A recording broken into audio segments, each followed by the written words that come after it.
Hi folks, I'm Ashraf Hingora. I'm a language and soft skill trainer, life business and phonetic coach. English breakfast with Ashraf में आज हम future perfect tense का अध्ययन करेंगे।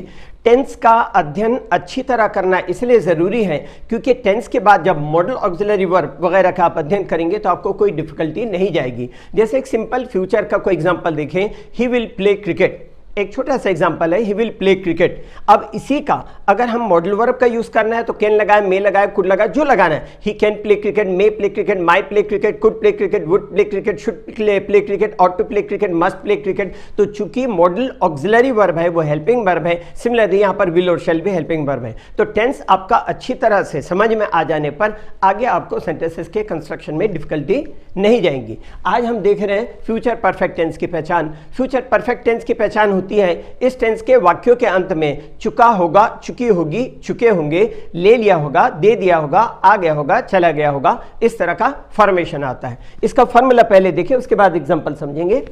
Formula देखिए, subject plus will और शैल plus have plus third form of the verb plus object. और इसको जनरली मैंने कहा है कि आपने फ्यूचर में ही देखा कि फ्यूचर इंडेफिनिट टेंस के दौरान कि जनरली विल का यूज कॉमन होने लग गया। एग्जांपल आप देखें, he will have finished his work, he will have finished his work before the sun sets. यहां पर अगर कोई दूसरा क्लॉज आएगा वो सिंपल प्रेजेंट में होगा।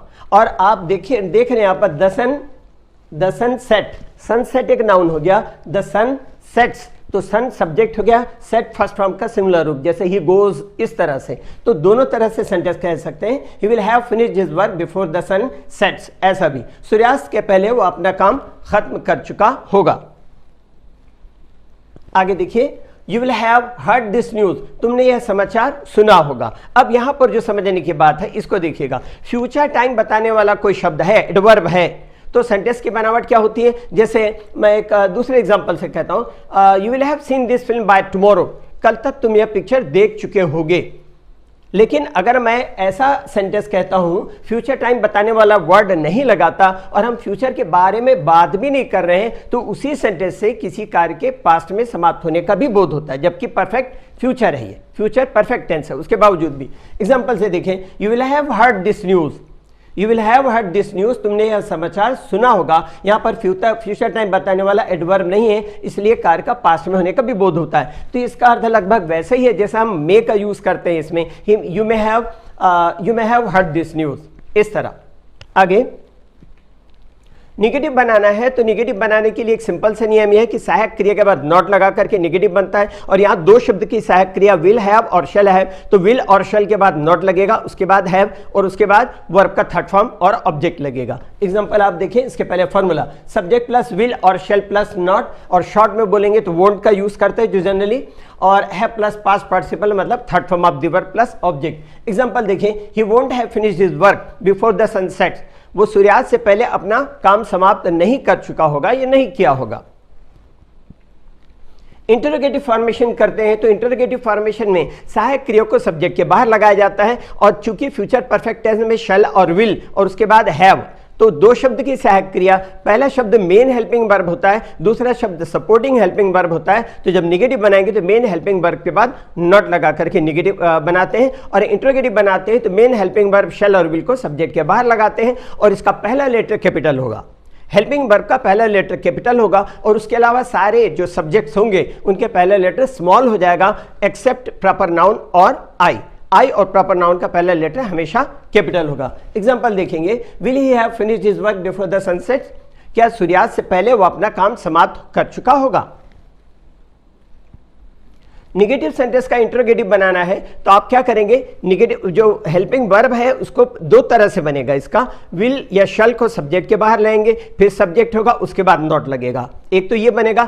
दूसरा फॉर्मेशन इसका ये हो सकता है, कॉन्ट्रैक्टेड फॉर्म एक साथ यूज करते हैं अगर हम बोलने में, तो जनरली विल का वोंट बाहर आ जाएगा, उसके बाद सब्जेक्ट और उसके बाद वर्ब का थर्ड फॉर्म ऑब्जेक्ट वगैरह होगा। देखिए एग्जांपल से, शैल और will plus subject plus not plus have plus third form of the verb plus object होगा, या दूसरा होगा शैंट या won't plus subject plus have plus third form of the verb plus object, past participle जिसे कहते हैं, इस तरह।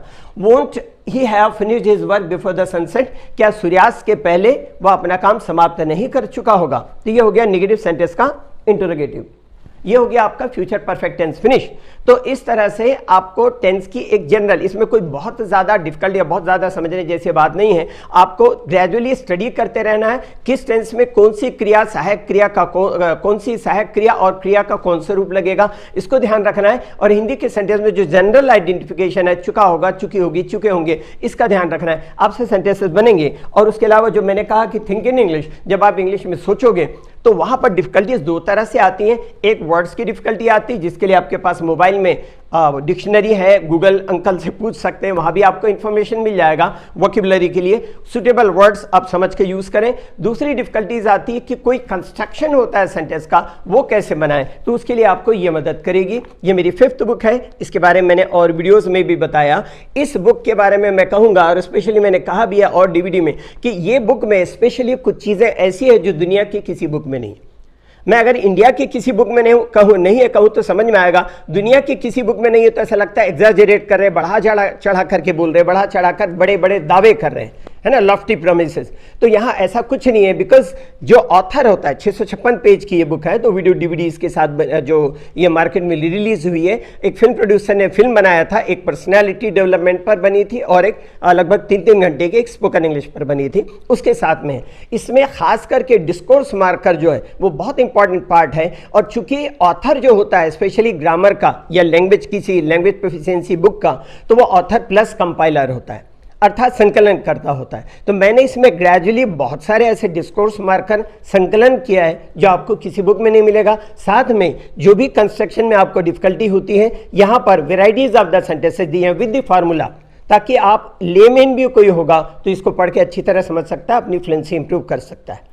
और ये मैं कोई बेचने के लिए नहीं कह रहा हूँ, ये 10 साल से बुक मार्केट में है। मुझसे अगर आपको ज़रूरत है, मुझसे कांटेक्ट करें, चाहे व्हाट्सएप कीजिए, चाहे मुझे फ़ोन कीजिएगा, और ये बुक आपको स्पेशल डिस्काउंट पे अवेल कराई जाएगी।